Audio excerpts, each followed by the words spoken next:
Good morning, everyone. It's a delight for me to be here with you. Although I must confess, I had only 2 hours sleep last night. And the reason is because on the way here from San Francisco, I forgot my laptop at the security check. And I was hoping to work on my slides in the 16-hour flight for San Francisco. And unfortunately, it didn't happen. So I wrote a book on Jugaad, right? So I have to practice it now. So I ended up actually staying at India International Center, and luckily they had a desktop there, so I was able to spend, until the wee hours in the morning to finish this presentation. So I hope that while I try to stay awake, hopefully my content won't put you to sleep. You had some good, strong tea, hopefully, to keep you awake. So it's interesting because I was born and raised in Pondicherry, left Pondicherry when I was 19 in 1989. And I was lucky to return to India about 17 years ago when I was vice president at Forrester Research, which is a leading technology research firm. And I remember coming probably in this room and discussing a lot about disruption, but from a technology perspective. So 17 years later, it's kind of interesting. We get older, we mature, and maybe we become wiser. Today, I want to discuss about something else, which is to kind of have you think for a few seconds before we go further, this important question. Assuming we are entering the age of disruption, that is going to happen. It's already happening. Fine. It's taken for a given now. How are we going to deal as HR leaders, right? I'm putting myself in your shoes. How are you going to deal with this disruption? And I think there are two approaches. There is a smart approach, and there is a wise approach. Of course, if I were standing in Silicon Valley where I live, I ask this question to HR leaders there, they will say, of course, we need to address this disruption smartly, because it's all about smartness, right, in Silicon Valley. And it is true because in the Western societies and increasingly in developing countries like India, smartness and particularly intelligence sells well. We heard about marketing, right? So anything smart packaged as a marketing slogan sells well, whether it's smartphones. We carry smartphones. We will be wearing soon smart clothes with nanomaterials. We have smart appliances at home, like smart fridges that talk to us, smartphones. We have also smart homes now, like smart buildings. And then everybody's obsessed now about building smart cities. And not only that, it goes even further, because if you read the book by Yuval Harari, who wrote the famous book, Sapiens. This is his newest book, which has already sold several million copies in the world, which is Homo Deus, which is man's attempt to become God. And his interpretation of God is the ultimate mind, the super smart, or as Aurobindo calls, the super mind. And what he's saying is that essentially, we are not smart enough. And the rich people in the future will be able to use embed technologies literally in the brain to augment the intelligence. We call it augmented intelligence. And therefore, he says in the future, there's going to be a different kind of inequality between the augmented haves and augmented not haves. And the augmented haves will be able to use these technologies to enhance the cognitive capabilities, the creative capabilities of our children, will therefore be able to excel in school and therefore have a better career path compared to others who can afford to have these technologies that augment human intelligence. So smartness is actually glorified in most modern societies. And we also believe that smart entrepreneurs are the prototypical disruptors. In Silicon Valley, this is the term that we love, right? I want to be a disruptor. And of course, we admire disruptors like Steve Jobs, of course, who has disrupted again and again many sectors with different products. Elon Musk with electric car, of course, disrupting the transportation sector. But I want to kind of share with you this little kind of a secret, is that it turns out that actually smartness doesn't always give you what you want. And as a matter of fact, sometimes smartness or intelligence cannot always take you where you want to go. Rather, it can take you to the wrong places, like to jail, which is what happened to Rajat Gupta. He topped his IIT Delhi here class, became, I believe, a Baker Scholar, which is summa cum laude from Harvard Business School, youngest to graduate from there. and then he ended up serving 2 years in jail because he was smart, but he was unwise in other dimensions. So the danger is that sometimes smartness can lead to disrepute. That's why I say that smart disruptors sometimes can be unwise disreputers. Same thing happened with Jeff Skelling, another Baker scholar from Harvard Business School, became the CEO of Enron. You remember that company? I still remember the 90s because they were glorified. World Economic Forum, my own company, Force Research. We admire this company because, wow, here's an asset-light energy company that delivers energy without owning any assets. Well, he ended up actually in jail as well, right? Because realized that actually Enron is just a financial house of cards. It collapsed. And this also applies to a lot of Silicon Valley entrepreneurs. You may have heard about Elizabeth Holmes.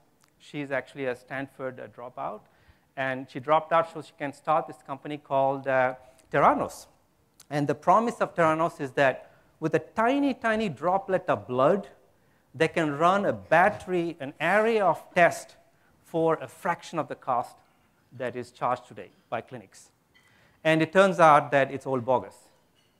At the heydays, this company was valued $9 billion. Overnight, when the FDA revealed that this device is not effective, she was worth nothing. So instead of rags to riches, she went from riches to rags. Okay? So again, smart person, but unwise. So what is then smartness, or what we call intelligence? Smartness is the faculty that helps us differentiate from others and win the race. That means that it's all about me versus you and who's going to win the race. So the motivation underlying, the energy, if you like, that serves intelligence is competition. And therefore, it's all about self-interest. And there are limitations of smartness that we're beginning to finally realize today in today's, I would say, increasingly what we call the VUCA world, which is essentially volatility, uncertainty, complexity, and ambiguity, but also an increasingly globally interdependent global economy. So let me kind of walk you to some of the limitations of smartness. First is that you can be smart today, but not tomorrow. Why? Because the context, and that's a key word, the context keeps changing. So the best practices of yesterday become obsolete practices by tomorrow. The second limitation of smartness is that it's always anchored, as I said, in the past or in the future. And we'll go more in details in coming slides. Because the smart leaders, there are two categories, are either driving the car looking the rear view or driving the car looking to the binoculars. And therefore, they miss what's right in front of the car. Okay? They have a big accident sometime or get injured because they are not anchored in the present moment where the reality unfolds. The third limitation is that in an increasingly globalized economy, what is smart for one group of people here in this group in Delhi may appear totally inappropriate for a group of leaders in Japan or in London. So the cultural context has to be factored in and be able to modulate intelligence according to the cultural context, which often is hard for leaders. The fourth one, and I'm doing a lot of research for my next book on this. I'm applying it to myself because I'm actually a victim of this. Smart people, we think we are good at spotting patterns. That is, I can connect the dots before anyone else.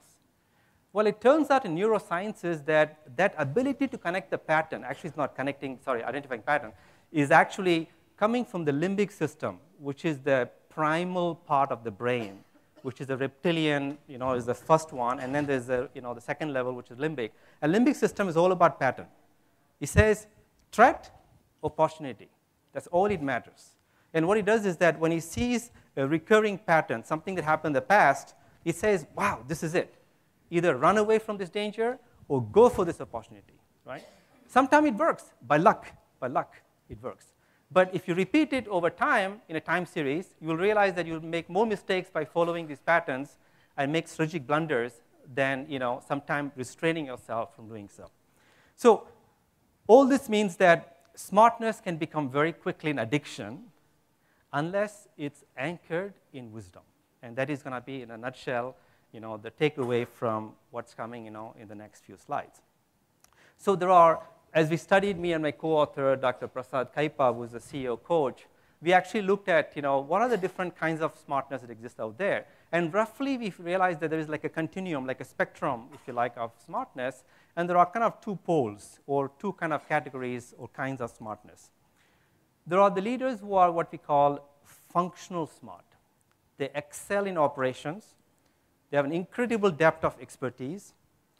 But they're also traditional. They value the traditions of the organizations, not because they think change is bad. It's just that certain things in their organization they believe have value and have to be cherished and maintained. They're excellent execution and really focus on bottom line. But they're also sometimes too cautious, and they don't take a reckless kind of a risk. And then there is this other category of smart people that we call business smart. They are much more entrepreneurial, like Steve Jobs. They are much broad in their thinking because they try to connect dots. We heard about taking innovation from one sector, like X-ray devices. GE is doing it, right? X-ray devices applied to inspect oil and gas pipeline. So they always think about how can we connect dots across disciplines and functions. They're always visionary.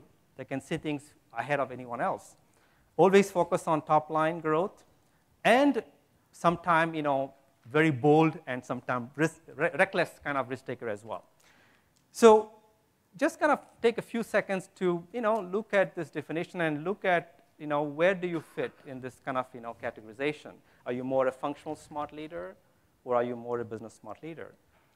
Most of you may be like a hybrid. But what we found is that over time, even though you may be kind of fluctuating between these two kinds of smartness, over time, because of your gunas, as we say in India, your predisposition, your proclivity, your svabhana, which is your inner nature, or the cultural context of the company, over time, you end up being more often than not thinking and acting as a functional smart leader as opposed to or being a business smart leader. So in most companies, of course, thankfully, there is a balance. India, right, is always about balance, not about polarization. So you need to have a balance because both types of smartnesses are important.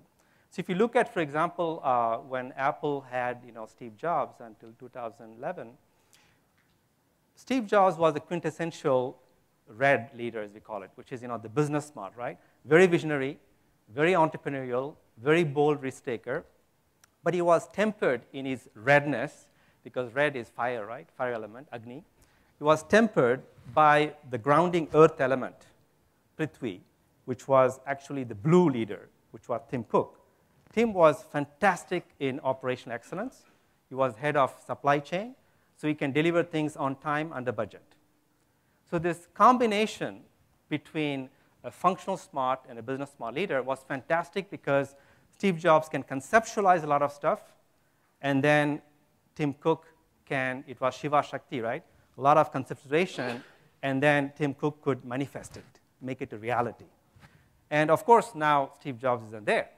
So I leave you the question mark, what's going to happen to this visionary company in the next 5, 10 years, to be seen. Now, what we notice actually is that we are not passing a judgment, right, in terms of whether functional smart is better than business smart. Actually, what we are saying is that it's important in an increasingly complex world to be able to embrace this full continuum of smartness, which is being able to fluctuate to intelligence so that there are times when it's important to think and act more in a functional smart mode, and there are times where it's more important to think and act more in a business smart mode.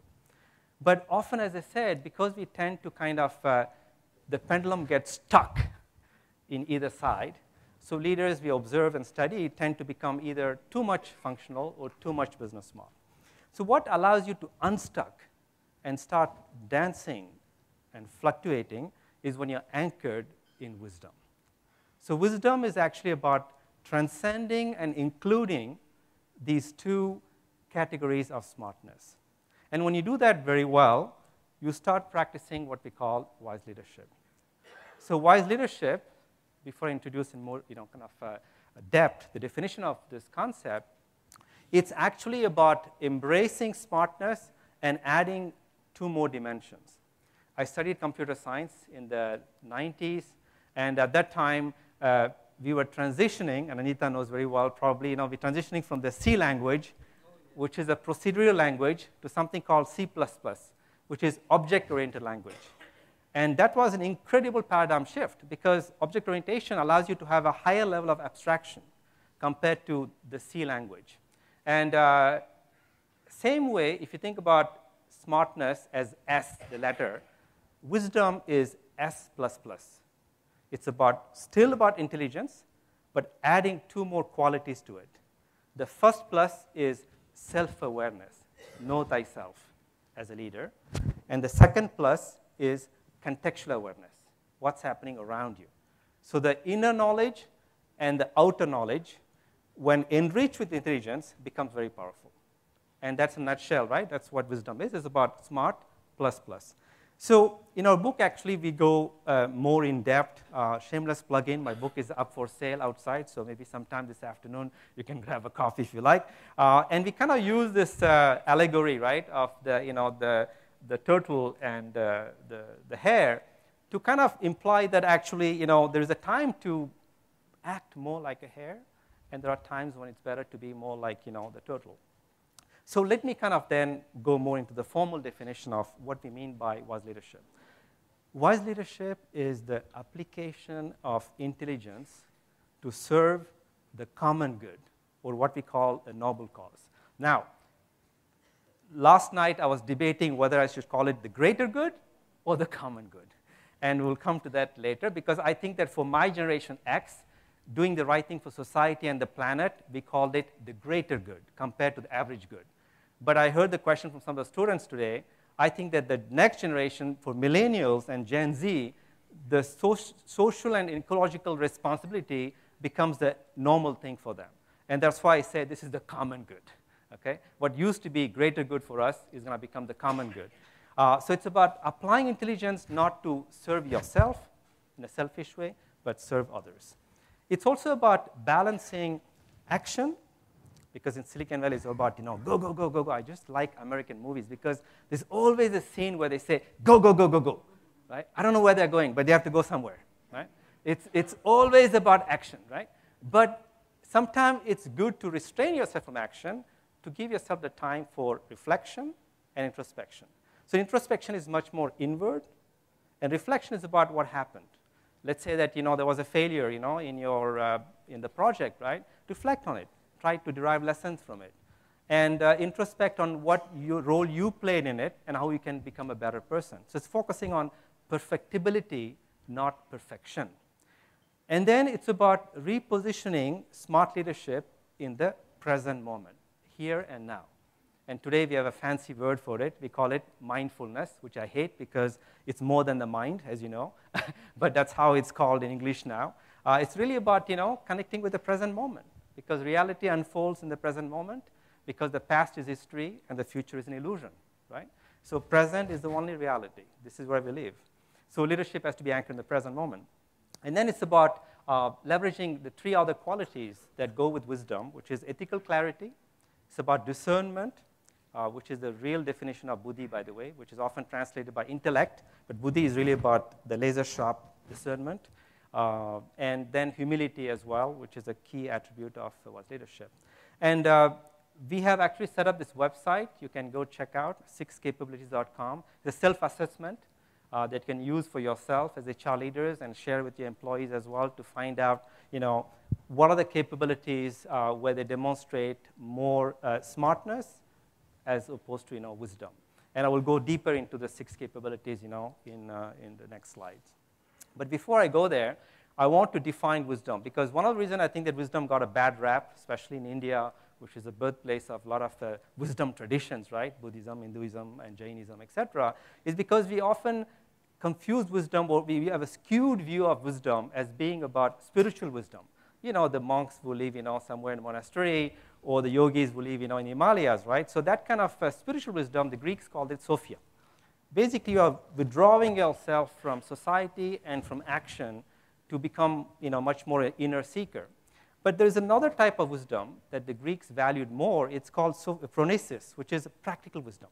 how can I be wise in day-to-day activities as a spouse, as a father, as a teacher, as a leader, as a politician, right? So that kind of practical aspect of wisdom is what we'll talk about today. So me and my co-author, actually, we studied a lot of wisdom traditions, and including the Bhagavad Gita. And we tried to extract what are some of the 6 kind of quintessential capabilities of wise leaders. And we identified these 6 that I want to delve into with some examples. The first one is about, the most important, is connecting to a noble purpose, which we call a transcendental purpose, something which is larger than yourself. And that is really what will give you meaning and, kind of in your life. And the second one is acting authentically and appropriately. And I realize that maybe I will go into detail as I go into the examples in a minute. Let me just then list them. So if you have acting authentically and appropriately, and by the way, that's the toughest one for me to practice. I'll explain why later. Because in the West, it's all about be yourself, right? Be authentic. I will explain later that that's a disastrous advice. Because sometimes you have to be appropriate as well. So it's about balancing authenticity with appropriateness. It's about leading from any position. Leader know how to lead from the front, middle, or from the back. And deciding with discernment, combining instincts, emotions, feelings, and logic, and intuition. It's about demonstrating what we call flexible fortitude, knowing when to hold, when to let go. And then finally, acting with not selfishness, nor selflessness, but what we call enlightened self-interest. So let me kind of go into more details into each of these capabilities. The first one is, as I said, connecting to a noble purpose. And when you connect to noble purpose, something very important happens, is that your perspective, your drishti, your gaze changes. Instead of being this way, you have a much broader perspective suddenly. And that's the power of connecting to noble purpose. And my good friend, V.R. Feroz, who was appointed, as many of you know, the youngest MD of SAP Labs several years ago in Bangalore, rose to the ranks, and today is the SVP of Globalization Services at SAP, based in Palo Alto in California. And he has a son who is in the autism spectrum. And of course, he kept that private for a long time. And it wasn't easy for him to raise, for him and his spouse to raise this kid. And today is 11, that kid. And at one point in his life, realized that actually this private matter can become something that it can channel his energies to make it a public cause that he can support. And so he was the first at SAP Labs India to actually recruit young people with autism to be employed as programmers. Because it turns out that autistic people have an unbelievable ability to focus. They can do things like testing, software testing, in 4 or 5 hours that takes average person 8 hours. Okay? So what we consider as a disability actually is a different ability, right? So that's what Feroz realized, is that they are not disabled people, they're differently abled people. It's just that we need to adapt to their needs as opposed to expecting them to adapt to our needs. So he did that successfully at SAP India. And based on the success, SAP, as a global company, committed itself to having 1% of the global workforce by 2020 made up of people in the autism spectrum. Okay, 1%, which is quite impressive, right? And he isn't stopping there, right? He's now becoming an activist for improving the rights of the differently abled people in India, particularly, where this is seen as there's a stigma, right, assigned to people with different abilities. And he has been championing this India Inclusion Summit, right, which happens a few weeks ago, I believe, in Bangalore, to actually showcase that these people have different abilities. These are artists. There are painters who paint with their feet because they don't have hands, et cetera, et cetera. So he's creating like a World Economic Forum, for the differently abled people, which I think is admirable. And so what happens is that once he found this noble purpose, as you can see, his perspective shifted. He's no longer just the SVP of a large multinational company, and he's probably now on track to go even further up there in the hierarchy of the company. But he's now becoming a spokesperson right? And kind of advocate for, defending the kind of basic rights of differently abled people, particularly in his home country, India. Why this is important to connect with the purpose? Because every time I come to India in the last 17 years, I'm just baffled by when I ask, companies like, what's your purpose? Well, we want to be the best. We want to provide the best customer service in the industry. Well, that is kind of the what, right? Or somebody that will say, well, our goal is by 2020, we want to be the largest, company in our sector. That is just a vision. So far, you're just addressing the what and the how. But you're not addressing the why question, which is answered only when you find the purpose. And I would argue that the next generation of employees you'll be dealing with or trying to recruit, the Gen Y and Z, are more and more interested in your answer to the why question, and they're less interested in how you are showcasing your what and your how. Okay? So that's why it's very important to not just connect with the purpose, but make it kind of the cornerstone of your talent attraction and retention strategy. The second capability is to be able to, as I said, act both authentically and appropriately. And be aware, as I call, of your action orientation. And here I want to illustrate that with somebody I admire a lot. She's a clothing designer, and she's also the CEO of this apparel company called Eileen Fisher. Maybe not known in India, but in America, women love her clothes.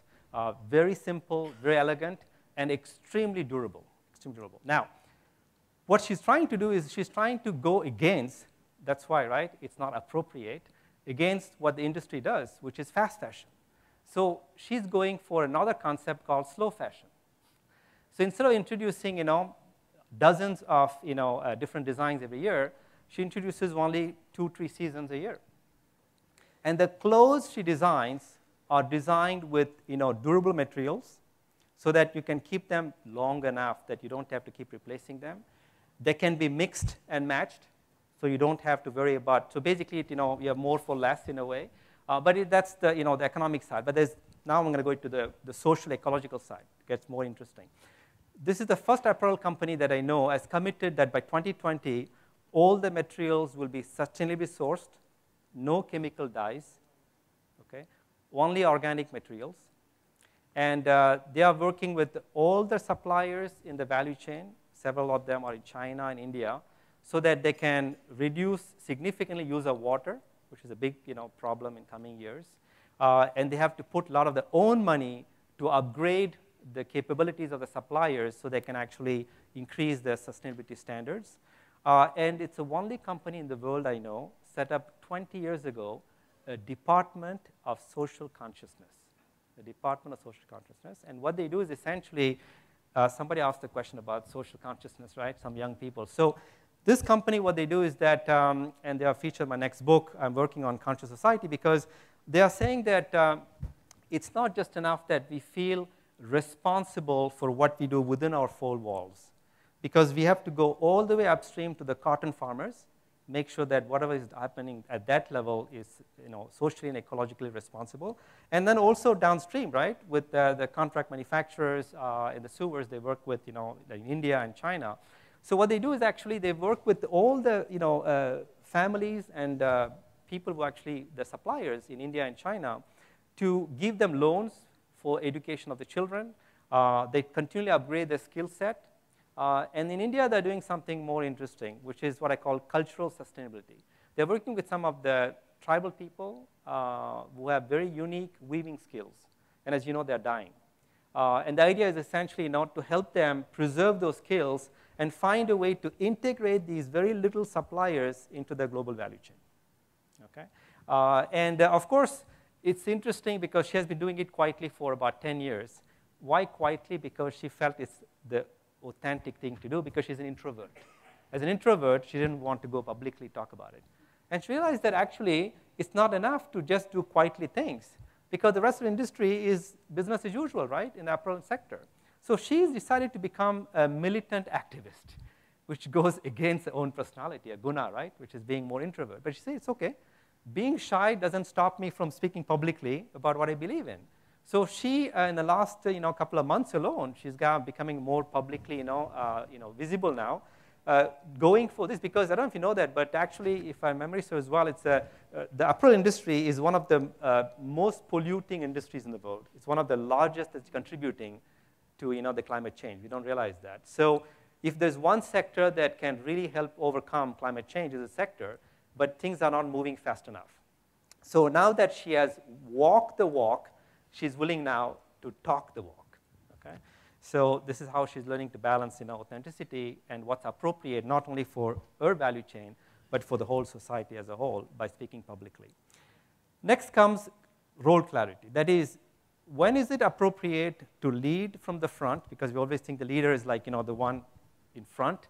But there are times when it's important to be in the middle, and sometimes important to be all the way in the back and help others, be in the limelight. And I think many of you know this example, but I think Abdul Kalam, in a way, was very fond of mentioning this example, right, of his former boss, Satish Dhawan, who was the former ISRO chairman. And the story goes that when they were trying this space mission, the first trial failed. So when there was a press conference. At the press conference, Dr. Dhawan actually was present. He said, the buck stops here with me. I'm responsible for this failure. And then the second trial succeeded under the leadership of Kalam. There was another press conference. Dr. Dhawan doesn't show up. He said, Kalam, you have to go and take credit for it. That's what leaders do, right? But unfortunately, what happens is when things fail, leaders blame others. And when things succeed, they want to take credit, right? And the second thing about being a wise leader, as I said, is there are multipliers. This is a concept that my colleague Liz Wiseman, you should invite her for next year's conference. She's a terrific, she was the head of Oracle, the software company, university, so head of the leadership programs, HR person. And she wrote this fabulous book called Multipliers. That means that a smart leader is all about showcasing my intelligence. Look at how smart I am, like a Superman. A wise leader sees the potential in their subordinates. They see they can become potentially Superman themselves or Supergirls. And they try to make sure that they can amplify the intelligence of others, hence the term multipliers, right? As opposed to diminishers or dampeners, if you like. Now, the next capability is clarifying decision logic. This is extremely important because, and by the way, in a few minutes, I promise I will connect the dots with the theme of today, which is disruption, but I'm just warming you up for what's coming next, which is going to be disruptive itself, what I'm going to say next. But one of the problems with disruption is that there's a lot of fear-mongering goes, right? Because, oh my God, you'll be disrupted. I remember in the 90s, it was, you'll be Amazon. Remember that? Like, every 10 years, every decade, there's a new term, right? Before it was, you'll be Amazoned with e-commerce. Now it'll be Uberized, by people like Uber, right? So what happens is that when you hear all this nonsense, your emotions get, overactive, right? And letting emotions, and as I said, the limbic system, take, strategic decisions could be dangerous.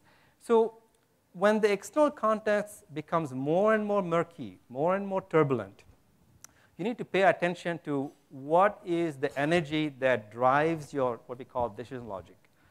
And that means more self-awareness to know, am I taking decision because my emotions are telling me this? Or is it my intelligence, my prefrontal cortex after reflection and telling me this? Or is it my intuition after introspection which is telling me this?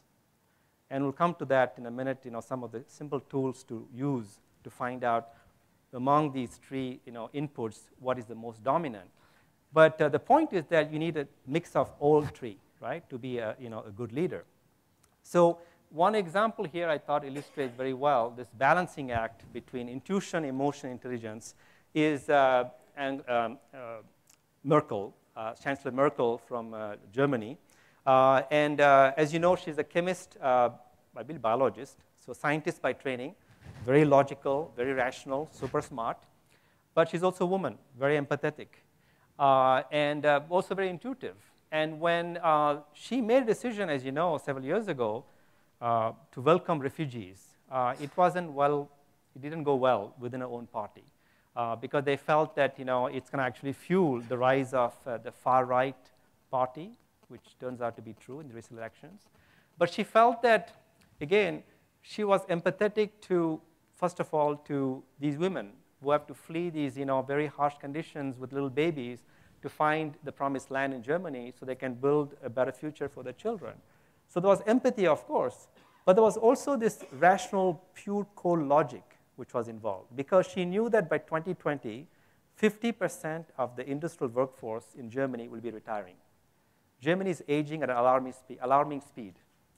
And so they need refugees to refresh the demographic growth, population growth. And that's why they welcomed over 2 million refugees, right? Which is incredible. I'm a French citizen, and we always pride in France of being the land of asylum seekers. But in reality, we only welcome a few thousand refugees. They welcomed 2+ million refugees. Can you imagine that, right? And this decision today, she paid a harsh price, right? Because they didn't do well in the recent general elections. But I think history, in hindsight, will judge her as being a wise leader. And that's the other thing. When a wise leader makes a decision, it's very counterintuitive. They may not be approved by the media, by your own party, but it's only in Insight 2020, later on, you realize, like, wow, what a wise person they are. And this means something important, we'll come to that later, is that if you are too much a smart leader, driven by ego, you'll be so much craving for validation, approval from polls, from employees, et cetera, that will decide, drive your decision, right? And sometimes you won't take unpopular decisions because you want to play it safe. Or you'll be like, which way the wind blows? Oh, let's go that way, right? So as opposed to really connecting your own intuition, and when you manifest what the intuition tells you to do, it may not be popular in your own surroundings. But again, you're doing what is right because you're connected to a noble purpose. And that's what gives you that moral courage to pursue what seems right. And the next capability of wise leadership is about developing what I call flexible fortitude. This is about knowing when and what to hold and when and what to let go. And because this is a lot of problem, right, especially for functional smart people, because they are holding on to the status quo. And in an age of disruption, right, you have to let go, right? And but conversely, sometimes the business smart people like disruption. Let's disrupt everything, reinvent everything, right? And we do that all the time. That's also dangerous because in the process, you may be throwing the baby with the bathwater. And one company, I think, has done a relatively good job in handling this kind of balancing act between what to keep, what to let go, has been General Electric under the leadership of, until recently, Jeff Immelt was a CEO for, I think, almost like 12, 15 years at GE. And he realized, as you know, when he inherited the company from Jack Welch, was the Jack Neutrino, of course, it was a hodgepodge of a lot of stuff. Not much coherence with the roots of the company, which is industrial roots. So he let go gradually of a lot of businesses, and more recently, the financial unit, I think they sold it off as well. And, but they realized that it's not just about letting go, it's also about what do we keep. And here there was a dilemma at the time, a couple of years ago, because they heard about the disruption coming from Silicon Valley, and they realized that in 10 years, the real competition for General Electric will not be Siemens or Schneider Electric, other industrial firms, but will be the GAFA, Google, Apple, Facebook, Amazon, because with the Internet of Things, as more industrial objects get connected, these Silicon Valley players can actually use the data to offer valued services to GE's industrial customers. So they realized that they need to learn something from Silicon Valley without necessarily losing the industrial roots. And this is where they brought in Beth Comstock, who today is the #2 in the company, the first woman to become a vice chair at General Electric. And she is actually fantastic in combining the Silicon Valley ethos, the entrepreneurial spirit of Silicon Valley, with the respect for the tradition that GE represents, as represented, the industrial tradition of the company. And that's why they renamed themselves as the Industrial Internet Company. They didn't drop the term industrial. And that was very interesting when she's a good friend of mine, and when I interviewed her for my recent book, she said, at the beginning, we felt that we should become like a Silicon Valley company, right? And then realized that actually even the Silicon Valley companies, the startups, for example, that she works with often, want to partner with us because of our industrial assets and our access to these amazing markets, these 100-year-old experience we have in scaling up our products, right? So we don't want to get rid of those things, right? That's what attracts talent. Of course, that means that we need to, again, selectively unlearn, forget certain things that don't work for us, like Six Sigma and certain kind of, very, very kind of convoluted processes they had in place, and they embrace something called lean startup, which is an approach to kind of, develop products and put them in the marketplace very quickly, like Silicon Valley startups do. So they embrace this kind of, lean startup ethos, but at the same time, they remain authentic to the industrial roots. So that is what I'm getting at, is that be very careful with the age of disruption, because the tendency is to totally disrupt everything. So you need to have the discernment, again, to know what is worth keeping and what is worth letting go. In other words, what can you unlearn and what do you need to learn and relearn. And then the last but not least capability of wise leadership is about understanding what is your motivation, what is your drive. And as I said, smart leaders often tend to be driven by self-interest. And selflessness for a corporate leader, not only is not practical, but also I think that it doesn't make much sense, because when you're especially a private company, right, you still have to deliver value to the the shareholders. But it's about broadening the focus beyond, right, broadening the perspective, right. It's about broadening beyond shareholders and think about stakeholders. And the shareholders are a subset. They're not excluded. They are now part of a larger set of stakeholders. And that means that you learn to act with what we call enlightened self-interest. That means that by helping others, you're helping yourself. So in American English, we have this expression called the rising tide lifts all boats. So it's no longer about your boat. You're trying to rise, all boats, there. And I think here a good example is Paul Polman, the CEO of Unilever. In India, it's Hindustan Lever, HUL. And they made a big, bold plan in 2010 that by 2020, over a 10-year period, they want to double the revenues from $40 billion to $80 billion, while at the same time reducing the ecological impact by 50%. That is essentially do more and better with less. And they're almost nearing the completion of this program. And before I go any further, this is a very interesting case study for HR leaders, because it's interesting that when they started this, right, they realized that this is important because there was an economic, motivation, saving resources, right, makes sense. There is an impact on society, and which is good as well in terms of the image, of course, the CSR angle. But they didn't realize that there is a bigger benefit, which is the HR benefit, which is the fact that they are now ranked the third most attractive employer by young people after Google and Apple, because of what they're doing in the ecological space. Okay?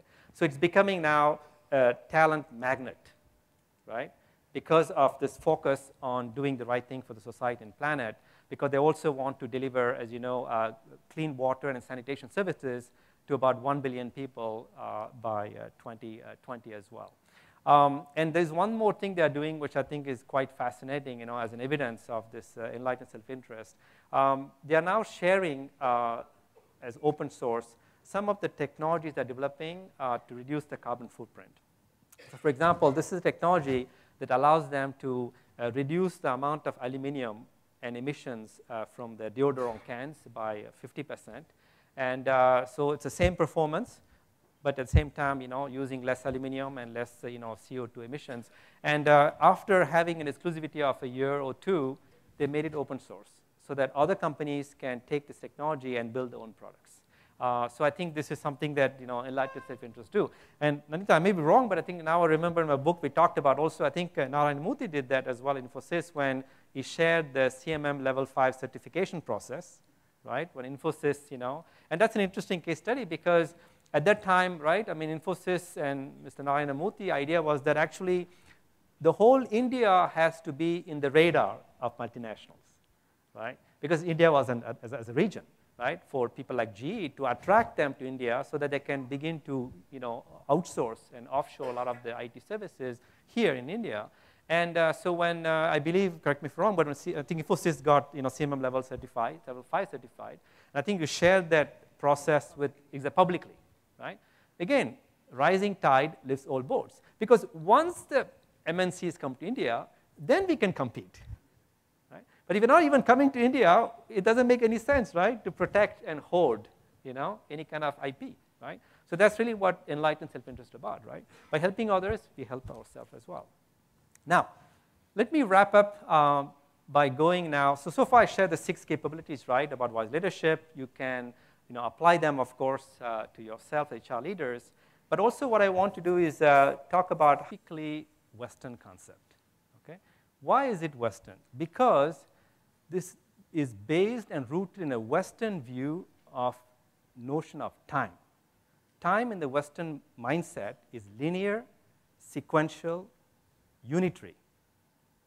And this is mirrored in the Judeo-Christian tradition, which says essentially there was Genesis, birth of life, and there is an ending. It's time-bound, apocalypse. And this is also backed by Western science, right? That says there was a Big Bang. What happened before the Big Bang? We don't know. But there was a Big Bang, starting point. Life started, and then there may also be an end.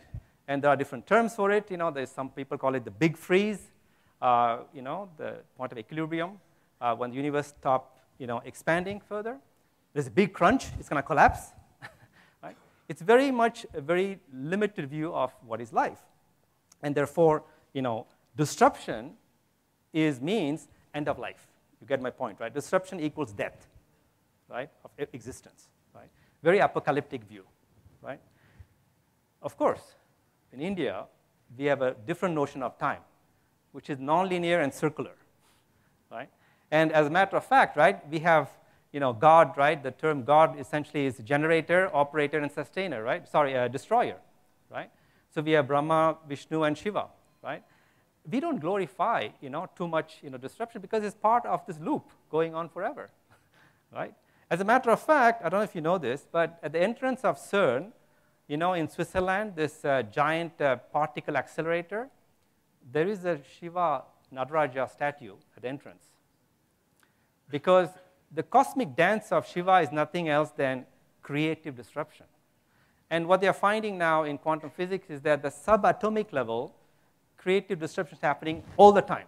As we are speaking right now, the whole universe is going to disruption again and again, right? At subatomic level, right? At the particle level. So what the heck are we glorifying here with disruption, right? It's part of existence, right? So having said that, I also want to be, right, a bit lucid and tell you that the reality is that there are going to be, some technologies increasingly that will disrupt the status quo. So if you think about, the reason I started talking about the functional smart and the business smart is this. Functional smart, as you realize, right, is all about execution and repeatability and operational excellence, which is a prime candidate for automation. And this is where, particularly in the industrial sector, robots are going to do it. And by the way, robots, I'm not talking about the robots in factory floor. By 2025, it's estimated that a third or plus of surgeries in hospitals will be done by doctors. I had a big tumor removed 2 years ago. And it was done with, it's called robot knife surgery. The doctor sits there. It's like virtual gaming, He just manipulates certain things virtually, and the robot does it in my body. That's the kind of precision you can get with the robot knife. And this is going to happen more and more. So that kind of routinized activities across sectors, robots will do it. That's a functional smart. And then the business smart is all about opportunity, right? That's where the smart bots, all the software AI will come in, AI software. For example, you know that more and more banks are using AI as wealth advisors. How to help rich people make more money, right? Well, that's done by AI, not by human advisors, right? So that means that if you're trying to get just more smarter, you are going to be caught in this middle of this, this continuum, right, of smartness, which will be increasingly affected by technology and automation. So you have to go up, right, yourself as a company. This is where it becomes important, right, to say how do we go beyond getting stuck in this plane of smartness and go to another level altogether, which we call wisdom. And for doing that, I think that we have to acknowledge that the biggest disruption to come for organizations is not technological, despite what Silicon Valley wants you to believe. It's not economical, with all kind of new concepts being thrown around, like sharing economy and whatnot. They are just results of something else, which is a social-cultural disruption coming, which is that the value system and the belief system, and I would now introduce the term, the consciousness of your future employees and customers is evolving very, very rapidly. And first of all, more people now are aware that there is growing inequality in the world. This is not just in America. In Europe, for example, there are 50 million people who live below the poverty line, and it's increasing. That's almost 17% of the population now. And secondly, more young people, particularly, are extremely conscious about the ecological crisis we are facing. Next door, there is a conference going on, right? Global Parliamentary Group, debating all the MPs of the world, debating how to fight climate change. And you know that the Alps, I just read that, are melting now. And so things are really accelerating. And this simple image, is the same way when we send a man to the space and do a picture of the Earth and this blue marble, right, that launched the ecological movement. This is another slide to remember, because if you were to take all the water on Earth, model it as a square cube, as cubic meters and as a sphere, this is what it looks like. And out of that, you see all the drinkable water for 7 billion people. That's a small droplet. You don't even see it, actually, most of you, right? That's all we have left. And when you have like 10 billion people by 2050, you can see how much pressure we are going to face, especially in India, as you know. This might be a huge problem, right? So ecological awareness is becoming broader and broader now. And this translates, as I said, into a new value system, beginning with consumers now. More and more surveys, studies show that majority of consumers now expect companies to be socially, ecological responsible. They start buying local products. I live in California. Now, for the last 7 years now, I don't buy anything grown outside 50 miles radius of where I live. Of course, that means for me as an Indian, I gave up eating mangoes, coconuts, and bananas, and many good stuff, tropical fruits and stuff like that. But that's a value choice. And the good news is that we grow basmati rice in California as well, so I can have basmati rice grown in California, of course, and fruits and et cetera as well from California. So, but I'm not the only one. We call them the locavores, right? People who actually more and more want to consume locally produced, food. And there's also the movement of urban farming. In Delhi, I know that there are a couple of entrepreneurs promoting it as well, trying to grow food, right, close to where the consumption is taking place. And particularly, as I said, with the Gen Y and Z, they tend to value quality of life over quantity in life. So for example, the fact that 50% of young people prefer to share cars as opposed to owning a car. My generation X, right, owning a car was a status symbol, right? The bigger the car, the shinier the car, I can kind of show off and look better than my neighbor, right, who have a different car. And but the kids, they look at cars as a utility, right, as you know, right? So that means that BlaBlaCar, as you know, a French car sharing service company, is growing like leap and bounds here in India, right? They have 70 million members worldwide already. So car sharing is going to take off, making cars, as an ownership model of car become obsolete. And 2/3 of young people also don't want to work for you. Sorry. They want to become their own boss.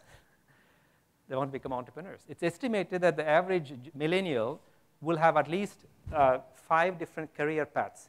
I repeat, 5 different career paths, not jobs. So they will be like, going to different, trajectories, right, professional trajectories in the lifetime, right? They're not like my generation, right, which is, lifers, we call them, right? Stay for, decades in a company. That's just gone. So retaining talent is going to be a big disruption you'll be facing. And then there is this movement which is starting of course, America is always a good exporter of trends. And this is starting in America, which is why I think we have to pay attention. It has been known and practiced, in India, of course, Gandhi was the epitome of minimalism, right? Frugality, right? Frugal lifestyle, and also known as voluntary simplicity, we call it. People who choose to essentially downshift, we call it, which is, reduce the belongings, lead a more simple, frugal lifestyle.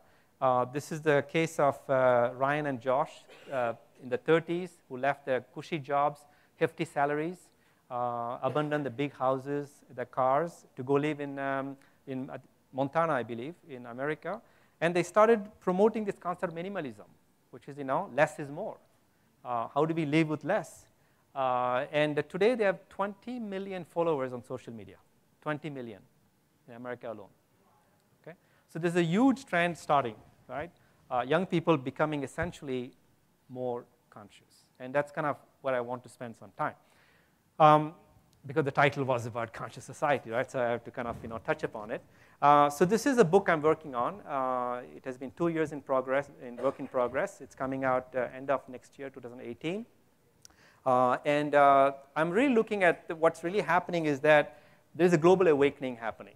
And I like to call it the raising human consciousness kind of trend. Human consciousness is evolving, as you know, continuously, and we're entering, I think, a very epochal moment where we are going to see this kind of surge in raise in the human consciousness. And of course, when you say consciousness in the Western concept, once the Western world, they will think that conscious means you're awake, you're not asleep or in a coma, right? But of course, in India, consciousness has a whole different connotation, and there's a whole science of consciousness that we have developed in India based on the chakras, which are the energy centers in our subtle body. And as you know, there are 7 of them. Of course, why I'm presenting that is because I would say that until now, as consumers and employees, and even we'll talk about leaders as well, the drivers, the energy that drove us until now came from the lower 3 chakras, which is all about fear. It's about desires, first sexual desire, and then it's about having more, and then it's about power. So essentially, it's about survival, then it's about ambition, then it's about control. It's not enough that I have 10% more market share. I want to be number 1 in my industry, right? And it's always about benchmarking with others. Interestingly, I remember in Silicon Valley having coffee somewhere in a coffee shop, and I was listening to young people speaking. I mean, to 30-somethings speaking, and one person was saying, I went to this mindfulness, silent retreat for 10 days. It was amazing. And the next person says, oh, you did only 10 days. I did 30 days. Right? So even mindfulness for them is a competitive game. Right? That means you are still stuck in the 3rd chakra. Right? So as long as you're operating from the first 3 chakras, you lead a mode of existence, which I call the having mode, which is all about having. You always need to have more because you're never satisfied, because you feel a void inside that you're trying to fulfill with external stuff, objects, products, or titles, or anything you name. You want to try to fill that void, and therefore you always feel the sense of scarcity. It's never enough. And secondly, it's always about you. You're very self-centered. Dalai Lama often says, and it's scientifically backed today, that the people who use the words I, me, mine, often in their sentences, have more heart attacks than the people who use we, us, ours. Okay? So that's what happens. So there's also a danger of heart attack, right, if you focus on these chakras. Of course, the evolution consciousness happens with the heart chakra, because the anahata, the unstruck sound, this is where you become awakened to what exists beyond your narrow self, the ego. And this is really where compassion is born. Compassion is just the passion to reduce the suffering of others, right? This is where it's born. And then the book I wrote about Jugad is often criticized, but really Jugad is ingenuity, which is the 3rd chakra. This is where you discover your true self.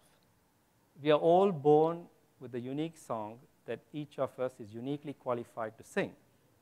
But most of us will die without ever discovering that song. And that's where it resides, right? And then comes the intuition, right, which is the third eye, and then the unity, because ultimately the goal of Indian spirituality is to go for non-duality, right, which is the cornerstone of Vedanta, right, non-duality. So as long as you are here, it's about duality, me versus you. I am black, you're white. I'm man, you are woman, right? I'm European, you are I'm Christian, you are Muslim, right? It's all about division. And as you move up, you try to bring things back together. You start having an integral view of the world. And not only that, but as I said, you start living life in a different mode. This is what I call the being way of life, or living. And at this point, what happens is that you don't crave for things from the outside world because you experience the inner abundance. I'm whole and complete inside. So I don't need anything from the outside to validate me or to complete me. Okay? And secondly, you become more what I call other-centered. It's all about helping others. It's not about satisfying my hunger, but satisfying other people's hunger and alleviate their suffering. And I think that as more citizens become conscious, they're going to build what I call this conscious society, which I think I will be dealing with in my next book. I've been looking at 50 case studies around the world of communities that are building this conscious society, where they're trying to essentially strike this balance between what I call well-having, which is having stuff, because we still need to have food, water, right, basic stuff, but not make it an obsession and the end goal of life, life's pursuit. But balance that with what I call well-being.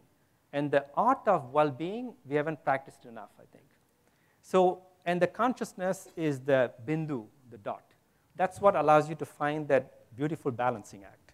So it's not too much on the having side or too much on the being side, because too much being as a leader, then you're going to live in the Himalayas, right? We don't want that, right? So you have to be engaged in the world, and at the same time, this is a classic balancing act, right? Between, kama, artha, and dharma and moksha, right? That's a balancing act.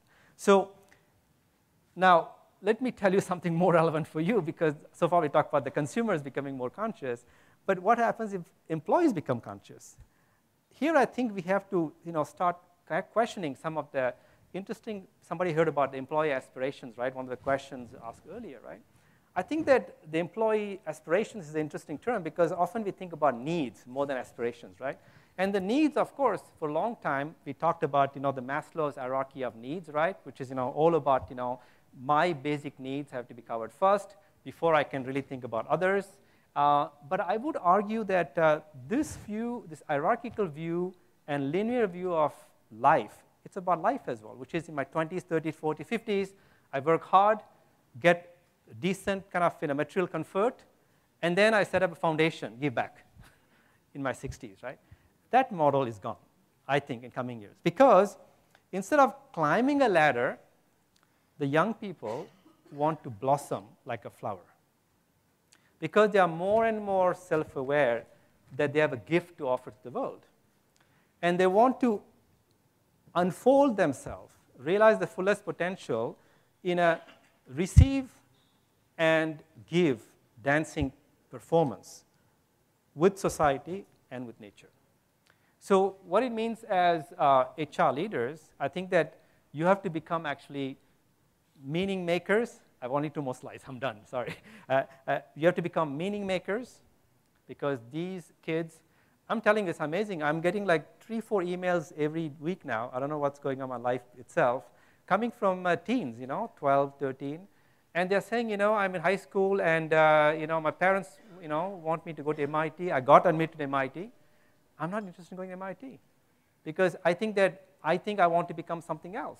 So they have this amazing now self-awareness of the gifts they are born with. And they feel like the educational system, let alone, the jobs waiting out there, don't help them manifest that, unique expression they have within themselves. So that means that you have to help them find that meaning they're seeking so desperately. And then be a talent gardener, as I said, like, they're like flowers, right? Because a gardener, that's what they do, right? They don't micromanage the growth of flowers, right? They just make sure that, the soil is well tended, enough sunlight, well watered, and then the flowers blossom themselves. They have this embedded genius within in the seeds to know how to become the fullest beauty right? So that is going to be your job as talent, gardeners. And then finally, you have to deal with, your own leaders in your company. Make sure that, they evolve as well, right? From this smart leadership, which is essentially driven primarily the energies of the first 3 chakras, to try to connect them more with the energies of the upper chakras. And I would just end my presentation with a blessing, saying Om Shanti, Shanti, Shanti. Why I'm going to say that? Because I don't know many of you know why we say 3 times Om Shanti, Shanti, Shanti, which is very powerful. The first Shanti is, may you be protected from threats from the elements. Because in the early Vedic times, elements like air, Vayu, fire, Agni were powerful. So they were really worried about, the force of these elements. So that's why the first Shanti is, may you be safe from, the disruptive aspects of the elements. The second Shanti applies to, may you be safe and protected from violence from other beings. It could be animals, but also other men, right? So the tech disruption and competition we talk about is actually about the second Shanti, right? Maybe peaceful from competition, right? But the third Shanti is a more exciting one as an academic for me. That's about the inner disruption caused by your own mind. Because we have such an advanced brain, right, compared to other, mammals. So a lot of the pain and suffering is on self-help, self-induced, right? So that's why I want to start with that, because the biggest disruption I think is going to happen is that as the environment becomes more and more complex with all the kind of, turbulence, it's going to create more stress. So that's why the inner disruption is what you have to watch out for, something which is essentially self-induced. So that's why I want to close this again with a blessing, Om Shanti, Shanti, Shanti. I will be here the rest of the day and be delighted to address any questions you may have. Thank you very much. Namaste.